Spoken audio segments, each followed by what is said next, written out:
यदि तपाई स्कर्पियोको युजर हो र चाहनुहुन्छ तपाईको स्कर्पियोको इन्जिन सिज नहोस् भने यो भिडियोलाई सेभ गर्नुस्, किनभने पछि यो भिडियो नभेट्न सक्छ। होइन भने तपाईको पनि स्कर्पियोमा भएको यस्तो इन्जिन सिज हुन सक्छ, किनकि आजको यो भिडियो असाध्यै इम्पोर्टेन्ट छ। यो भिडियोले तपाईको लाखौं रुपैयाँ सेभ गर्न सक्छ।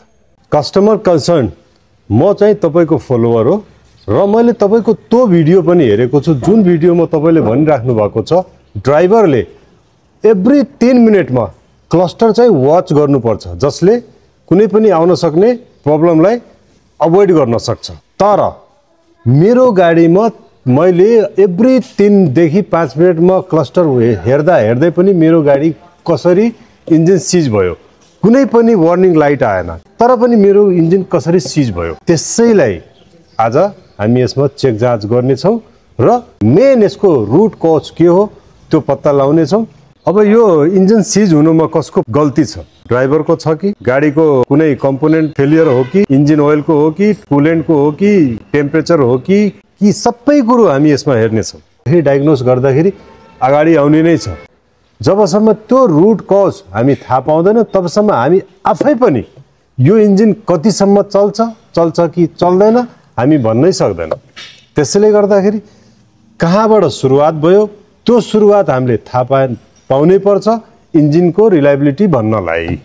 र यस्तो खालको इन्जिनलाई हामीले कुन तरिकाले डायग्नोज गर्न पर्छ, के कुराहरू चेक गर्न पर्छ त्यो पनि हामीले यही भिडियोमा देखाउने हो। भिडियो चाहिँ विस्तृतमा हुन्छ र त्यसको लागि भिडियो चाहिँ तपाईले अन्तिमसम्म नछुटाई हेर्न पर्ने हुन्छ। ल है साथीहरु, पोस्टमार्टम त भयो, रिपोर्ट हेर्नलाई भिडियो चाहिँ पुरा हेर्न पर्ने हुन्छ। जस्तो कि यो क्र्याङ्क बेरिङ सिज भएको छ because of lack of lubricants. यो चाहिँ टर्बोलाई मोबिल पुर्याउन मद्दत गर्ने बेन्जो बोल्ट हो, यो पनि ज्याम भएको छ, तपाईले हेर्न सक्नुहुन्छ। यो चाहिँ पिस्टनलाई कुल गर्ने पिस्टन कुलिङ जेट हो। 4 वटा हुन्छ, 2टा मात्रै भिडियोमा देखाएको छौं।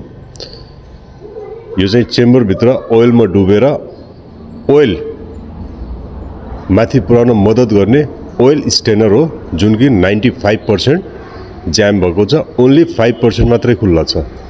यो लुक्स लाइक अ कपडा भुवा कस्तो छ, तर एक्ज्याक्टली के मेटेरियल हो के धातु हो थाहा भएको छैन। तर इन्जिन सिज गराउने मेन सोर्स नै यही हो। यसको सोर्स के हो, कहाँबाट आएको र के मेटेरियल थाहा गर्न अगाडि बाँकी नै छ।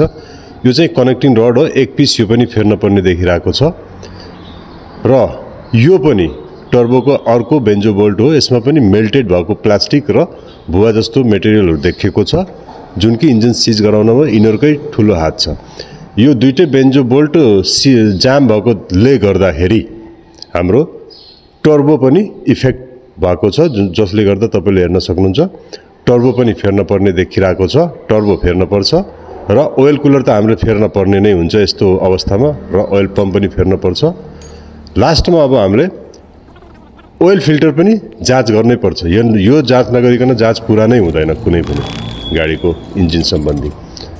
यो ओइल फिल्टर चेक गर्दा भित्र चाहिँ एकदमै नोइज थियो, त्यही भएर यसलाई एकचोटि काटेर हेरौँ। काटेर हेर्दाखेरि भित्र केही न केही पक्कै पनि देखिन्छ। र भित्र काटेर हेर्दाखेरि एकदमै सफ्ट भयौँ हामी। How and what is same material इन्जिनको भित्रपट्टि जति पनि पालहरू छ नि सबैमा जाम भएर यही नै बसिरहेको थियो।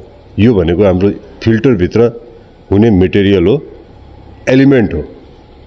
यो मेल्ट भयो, मेल्ट भएर ओइल सँगसँगै इन्जिनभित्र रन गर्यो र पालहरू जाम गर्यो।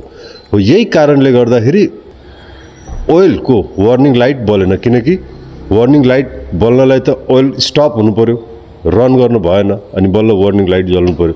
त्यसैले गर्दा यो चाहिँ महिन्द्रा एन्ड महिन्द्राको कपी रहेछ। यो ओरिजिनल भएको भए यस्तो हुँदैन थियो।